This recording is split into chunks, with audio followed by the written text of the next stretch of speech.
This will be the last time I read this extract from Hazrat Saab's discourse about the condition of Muslims. And then at the time when he appeared in India. And then he goes on to talk about, apart from physical security, Hazrat Sahib goes on to talk about what other advantages that Muslims gained from the presence of the British government. And it's interesting, what I'm about to read is, I'll do a brief comment on that after I've read it. That Hazrat Sahib says that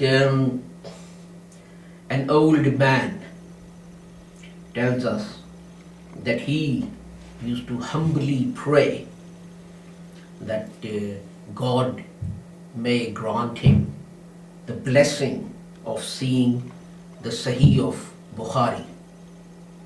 As you would know, Bukhari is regarded as, it was the first, well, it wasn't the first collection, but it's regarded as being the most authentic collection of the sayings of the Holy Prophet Muhammad. And he used to cry that he may die without being able to see Bukhari. And Hazrat Sahib then says, अब वही बुखारी 2-4 रुपया में अमृतसर और लाहौर से मिलती है. Now the same Bukhari can be purchased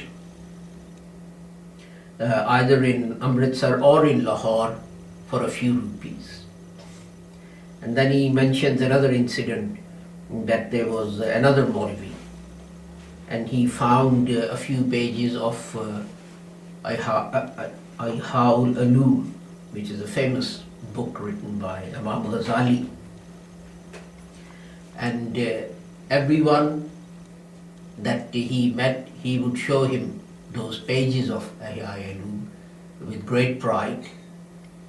And he prayed that he may be able to obtain and read the whole of this book. And Hazrat Sahib says, गरज अंग्रेजी हुकूमत की बरकत से लोगों की दीनी आँख भी खुल गई है.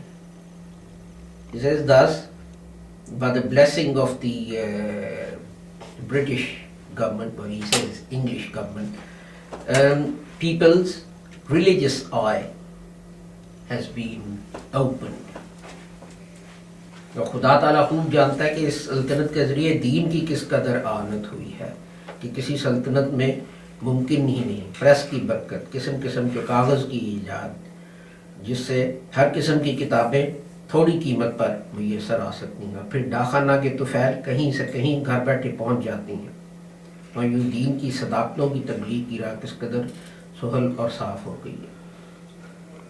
And he says that the support that religion has obtained through this rule wasn't possible under any other rule, because he says the press is a blessing.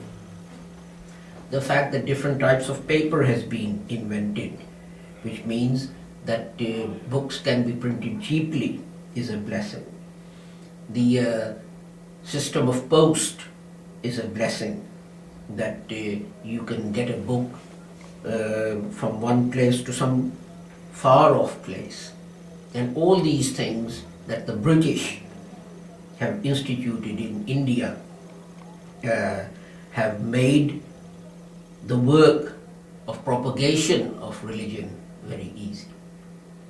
Now the interesting thing is, that this is what I was going to say, that the printing press was originally offered to the Muslims. The inventor of the press first went to the Khalifa in Constantinople, Constantinia, and offered him the press. But Maulvi said, no. At the time of the Holy Prophet Muhammad, machines were not used to write the Holy Quran and so on. all the writing was done by hand, and it's kufr and heresy to use a machine to produce any writing. Then this person went to India and offered this press, and I think it was Akbar-e-Azam, who was known as the Great Mughal. And he called his Maulvis, and the Maulvis said exactly the same thing.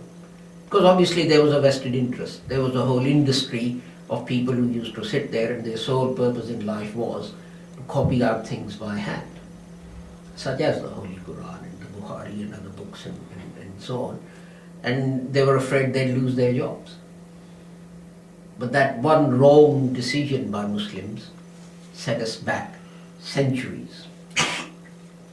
And then Hazrat Sahib says that it's a blessing that under the British rule we can argue with other people. And I've experienced this when I went up to university, and despite the fact that my kids don't believe it, I was a young man.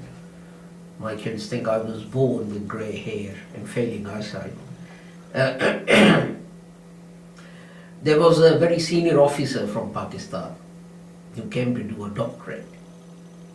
And my friends and so on, we used to argue with him that it was wrong to create Pakistan because it divided in India, which would have been a much bigger country and all this kind of thing.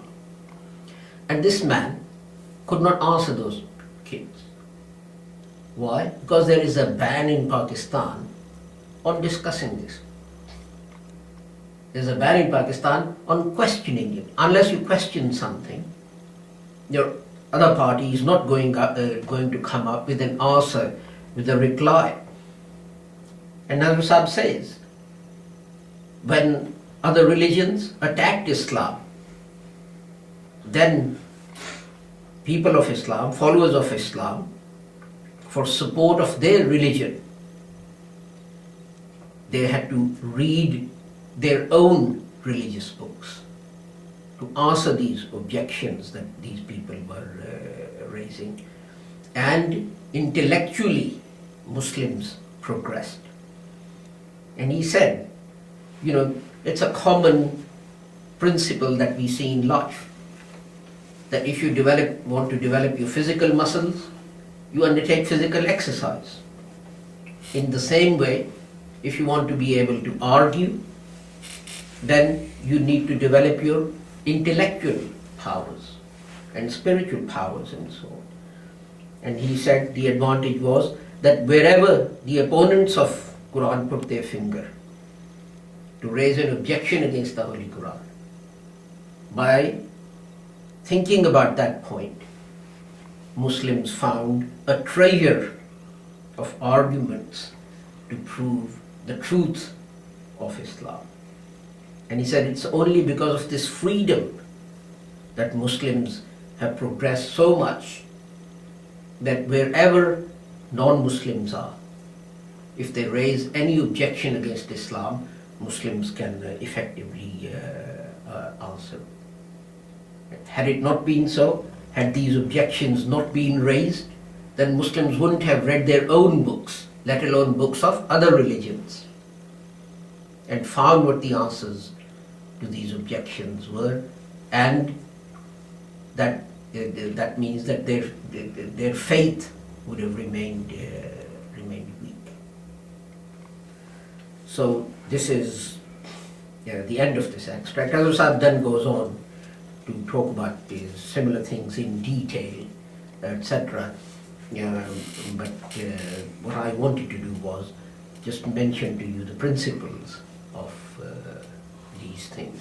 And it is again related to what's happening today. The arrival of this Dutch gentleman in the UK. Whatever objections he has, provide answers to them. Make a movie in reply to his.